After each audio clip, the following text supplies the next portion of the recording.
Assalamualaikum warahmatullahi wabarakatuh. Bismillah, alhamdulillahi rabbil alamin, wal akibatil muttaqin.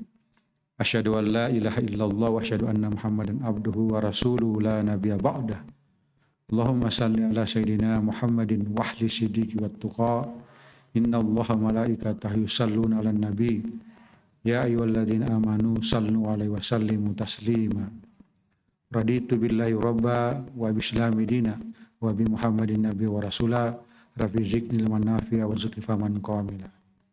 Sadaqallahul azim. Bapak, Ibu, Saudara sekalian yang berbahagia, pada kesempatan ini kepada rekan-rekan sahabat antar negara, yakni rekan-rekan kita yang ada di Malaysia, rekan-rekan yang ada di Masjid Darul Ulum, para narasumber pembentang seminar internasional. Pada kesempatan ini perkenankan saya mengangkat suatu tema atau materi terkait dengan pendidikan Islam, antara lain dengan tema kontribusi pendidikan Islam di tengah perubahan masyarakat dan mega kompetisi global. Hadirin pemirsa, pendengar, para pembentang yang sama-sama berbahagia. Pada kesempatan ini perkenankanlah kami dalam mukadimah pembukaan ini, yakni Al-Quran dan Sunnah Rasulullah SAW adalah merupakan sumber referensi yang lengkap dalam rangka menjawab dan merespon terhadap problematika dan dinamika perubahan masyarakat dunia dan menjadi solutif berbagai tantangan dalam rangka mega kompetisi global. Oleh karena itu, dalam kondisi saat ini perubahan dinamika masyarakat yang begitu cepat, maka pendidikan Islam semakin berat tantangannya. Oleh karena itu, pendidikan Islam yang merupakan memiliki keunggulan dan keutamaan karena berlandaskan Al-Quran dan Sunnah Rasul tadi adalah merupakan ajaran yang mengandung nilai-nilai universal yang selalu relevan terhadap perkembangan dan perubahan dinamika masyarakat dan mampu memberikan jawaban solutif terhadap problematika dan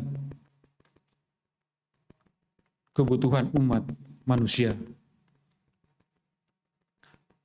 Kemudian daripada itu juga bahwa di tengah perubahan masyarakat dan mega kompetisi global, saat ini kita saksikan, kita lihat, dan kita dengarkan bahwa begitu cepatnya perkembangan ilmu pengetahuan dan teknologi.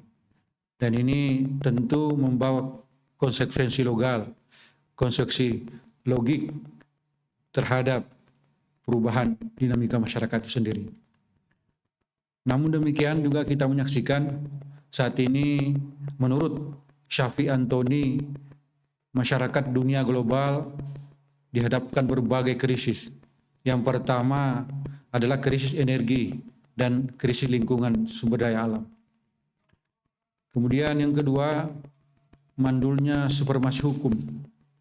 Yang ketiga, merebaknya kolusi, korupsi, dan nepotisme yang semakin meningkat. Kemudian pelayanan kesehatan yang belum maksimal, relatif mahal, sulit dijangkau oleh masyarakat, dan kualitas pendidikan yang belum merata di tanah air. Kemudian manajemen transportasi yang cukup amburadul, dan yang terakhir adalah pelanggaran hak asasi manusia. Krisis masyarakat dunia global ini ada di hadapan kita dan cukup kompleksitas. Maka oleh karena itu perlu kita pendidikan Islam lanjut. Dan ini disyaratkan oleh Rasulullah SAW terhadap perubahan tata kelola dunia, sebagaimana yang disabdakan oleh baginda Rasulullah SAW. Dalam hal ini Leli Nurmindah dalam bukunya Krisis Globalisasi Dunia yang terkait dengan perubahan masyarakat. Beliau membagi 5 periode. Yang pertama, periode nubuah, kenabian. Periode ini ketika Nabi menyampaikan risalah dengan umat hingga beliau meninggal dunia. Yang kedua, periode khilafah al-mihaj nubuah. Periode ini adalah masa tegaknya institusi kelembagaan Khalifatul Rasyidin. Yang ketiga, periode mulkan adnan, kekuasaan yang menggigit. Maksudnya adalah kekuasaan yang diwariskan oleh keluarga. Periode ini terjadi pada masa pemerintahan Umayyah, Abbasiyah hingga Utsmaniyah, dan berakhir pada masa Mustafa Kemal Pasha At-Taruq. Dan Kemal Pasha ini At-Taruq memubarkan khalifah dan menggantikan menjadi Republik Turki yang sekuler sejak tahun 1924. Yang keempat adalah periode Mulkal Jabariyah atau kekuasaan diktator. Periode ini terjadi pasca runtuhnya khalifah. Oleh karena itu negeri-negeri Islam yang dipimpin oleh penguasa diktator, mereka tidak lagi menerapkan hukum Islam secara kafah. Periode inilah yang sekarang menaungi dunia Islam. Krisis ini telah disampaikan oleh Rasulullah SAW dan relevan 1400 tahun yang lampau, dan hari ini kita bisa menyaksikan bahwa periode Khalifah Al-Mihad An-Nubuwah ini periode yang kita tunggu-tunggu. Ini tegaknya kembali khalifah pemerintahan yang mengikuti jalannya kenabian sebagaimana yang dituntunkan oleh Rasulullah SAW dan Khalifah Rasyidin. Hari ini kita lihat adalah Spring of Arabic, adalah semangat kekuatan semangat kekuatan Arabia. Alhamdulillah kita sekarang saksikan bahwa dalam rangka kontribusi peradaban Islam, kita melihat bangsa Turki di bawah kepemimpinan Erdogan. Alhamdulillah ini kita lihat mudah-mudahan janji ini Khalifah Al-Mihad An-Nubuwah bisa dirintis sebagai cikal bakal nanti menuju semangat Spring Arabia sebagaimana yang kita harapkan. Tentu periode ini sangat berpengaruh terhadap kemajuan, perkembangan dan pertumbuhan pendidikan Islam yang akan datang. Dan selanjutnya perlu juga kami sampaikan, di tengah kompetisi global ini, beberapa ahli menyampaikan, menggambarkan, yang pertama adalah Alvaro Martin dan Elizabeth. Ia mengatakan bahwa mega kompetisi global itu adalah suatu proses yang menyatukan penduduk dunia menjadi masyarakat tunggal yang membuat kondisi saling interdependensi. Artinya, semua negara-negara berkembang, maju, negara-negara miskin, itu tidak terlepas dari ketergantungan antar bangsa dan negara. Kemudian, kompetisi global juga suatu perkembangan pembentukan sistem dengan nilai-nilai kehidupan yang bersifat global, sehingga memberikan perubahan yang besar terhadap tatanan dunia secara menyeluruh. Kemudian kata Albert Martin bahwa tidak ada di dunia ini, negara ini tidak terlepas dari kompetisi global. Oleh karena itu, negara yang siap berkompetisi secara global dengan segala perubahan, maka itulah salah satu daya saing, daya unggul suatu bangsa dan negara. Saudara yang kami hormati, yang kami banggakan, rekan-rekan pembentang webinar seminar internasional, dari rangkaian tadi perlu juga kami sampaikan, sebagaimana kita ketahui bersama bahwa peradaban Islam ini telah memberikan kontribusi besar terhadap perubahan dan peradaban global. Antara lain, sebagaimana kita ketahui berbagai referensi sejarah peradaban Islam, di sekitar abad ke-14, kontribusi pendidikan Islam itu di bidang sains dan teknologi, di bidang ilmu filsafat, di bidang musik dan kesenian, di bidang bahasa dan sastra, di bidang musik dan kesenian dan kesehatan. Nah, ini sebagaimana kami kutip dalam bukunya Sejarah Pada Islam Badri Yatim tahun 2003, secara gamblang memberikan gambaran bahwa betapa besarnya andil para ilmuwan Islam, para intelektual Islam telah mewarnai rentetan-rentetan sejarah perkembangan ilmu pengetahuan, sains dan teknologi.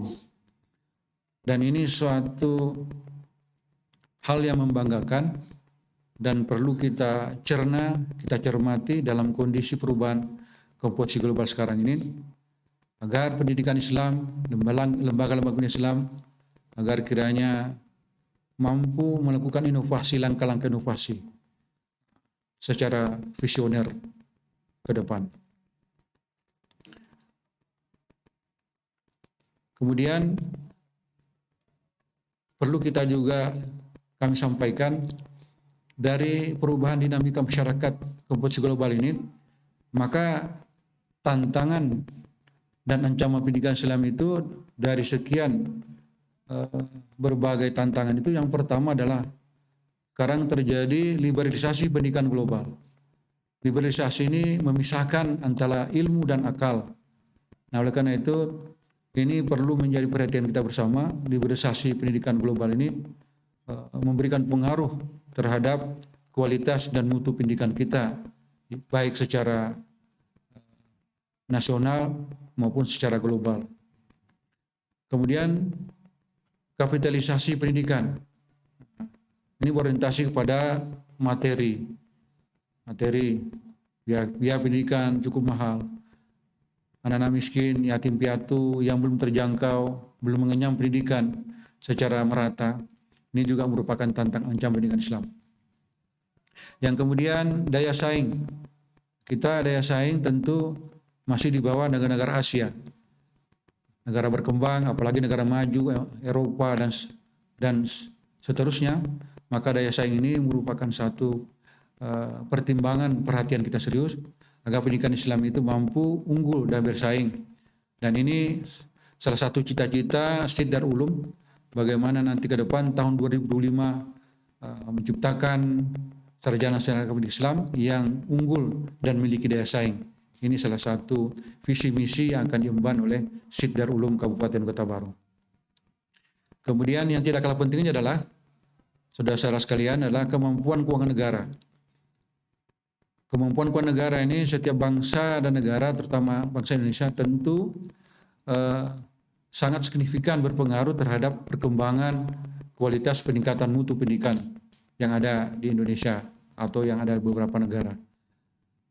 Kemampuan negara ini, negara maju, negara berkembang, tentu dalam anggaran APBD negara, anggaran APBD provinsi, dan anggaran APBD kabupaten, ini merupakan satu rangkaian secara simultan dalam rangka meningkatkan kualitas mutu pendidikan, baik itu sarana, fasilitas, infrastruktur, kurikulum, media pengajaran, dan seterusnya, dan seterusnya. Kemudian ancaman dan tantangan lain adalah ideologi. Nah, ideologi, kita lihat sekarang bagaimana merebaknya paham-paham sekularisasi. Sekularisasi adalah merupakan warisan penjajah, warisan perkembangan ilmu pengetahuan, dampak dari globalisasi, revolusi industri yang kita saksikan saat ini, itu melanda dunia pendidikan kita dan melanda juga dunia pendidikan Islam. Ini sudah masuk ke pesantren-pesantren, kadang-kadang dituduh radikal, sekuler. Ini juga merupakan satu problematika tantangan pendidikan Islam. Dan tantangan lain adalah komunis. Nah, ini paham ideologi komunis yang saat ini sedang menjadi perbincangan, menjadi tantangan internal kita. Paham-paham komunis ini sudah juga masuk di tengah-tengah masyarakat. Nah, mudah-mudahan kajian pendidikan Islam kita ini terkait dengan ideologi sekularisasi dan komunis ini merupakan menjadi perhatian kita, baik negara maju, negara berkembang, khususnya negara kita Indonesia. Saudara yang kami hormati, para pembentang yang berbahagia, dari rangkaian tadi tentu dari berbagai ancaman dan tantangan, nah ini ada beberapa strategi nih dalam rangka kita merekonstruksi kembali pendidikan Islam. Kata Profesor Dr. Nuh Muhajir bahwa pendidikan Islam perlu diberikan napas, baik landasan teoritisnya, struktur kurikulumnya, antara lain pesantren, madrasah, sekolah-sekolah umum, kemudian merekonstruksi paradigma teori pendidikan, diberi penguat melalui nas-nas Al-Quran dan hadis-hadis Nabi. Dibangun aksioma atau postulat yang bersumber pada Al-Quran hadis, kemudian aksioma tersebut dibangun bangunan teori ilmu pendidikan. Antara lain contoh misalnya pemberian gelar itu harus sesuai dengan kemampuan, keahlian ilmu kependidikan Islam. Dan ini supaya nanti kompetisinya bisa bersaing dengan guru-guru pendidikan agama itu dengan profesi guru agama dengan profesi-profesi guru lain. Maka oleh karena itu pemerintah Indonesia menerbitkan Undang-Undang Nomor 14 2005 tentang guru dan dosen yang memberikan penguatan secara legal formal kedudukan tentang profesi keguruan yang ada di Indonesia. Nah, kemudian yang ketiga, mengadakan telah interdisipliner sejumlah ahli-ahli Al-Quran, misalnya ilmu fikih, ilmu hadis, tafsir, ulumul hadis, bekerjasama dengan para pakar-pakar ahli dalam membangun teori pendidikan Islam. Dan keempat, kita membutuhkan nahkoda yang visioner, ahli pendidikan Islam yang memiliki ketangkasan berpikir dan bertindak secara quick response, cepat, adaptif, dan inovatif terhadap perubahan di tengah mega kompetisi global. Lanjut, perlu kami juga sampaikan bahwa dari seluruh rangkaian kami sampaikan ini, dari awal mukaddimah sampai pendahuluan bagaimana tantangan dan ancaman pendidikan Islam, kemudian bagaimana strateginya, beberapa kesimpulan yang kami sampaikan. Yang pertama adalah menjadi perhatian kita adalah mengkaji kembali secara konstruktif faktor landasan pendidikan Islam, yakni Al-Quran dan hadis, yang dilandasi dengan pelaksanaan pendidikan Islam sebagai media dalam rangka menemukan kembali berbagai macam metode pemecahan masalah pendidikan, khususnya dalam rangka kegiatan pengajar. Yang kedua, secara struktural, sistem lembaga pendidikan Islam harus mengubah mindset lama yang telah belenggu dengan aturan yang terlalu birokratis, kaku dan lambat, sehingga menjadi mindset yang lebih kooperatif dan quick response. Dan keempat, mengupayakan pemberdayaan kapasitas kemampuan para guru pendidik agar lebih kreatif dan inovatif dalam menggunakan dan memanfaatkan teknologi pembelajaran dalam rangka meningkatkan kualitas pendidikan, khususnya mutu pendidikan pendidikan Islam di sekolah-sekolah. Dan kelima, membangun sinergitas antara lembaga pendidikan Islam. Barangkali demikian kesimpulan yang kami sampaikan dengan tema tadi, kontribusi pendidikan Islam dalam dinamika perubahan masyarakat dan mega kompetisi global. Tentu dalam makalah ini semuanya sempurna, belum semuanya kita lingkup secara keseluruhan, namun secara garis besar kami atas nama pembentang dan sumber sudah berusaha menyampaikan tentang kondisi realitas, bagaimana kondisi perubahan masyarakat global sekarang terkait dengan kondisi pendidikan Islam kita, baik secara regional, nasional, maupun sedikit secara internasional. Dan mudah-mudahan pada kesempatan ini apa yang kami sampaikan ini bisa bermanfaat bagi dunia pendidikan kita, bagi lembaga kita, khususnya lembaga pendidikan Islam, agar lebih maju ke depan, lebih dapat berkompetisi secara kompetitif, dan bisa bersaing dan unggul di masa-masa akan datang.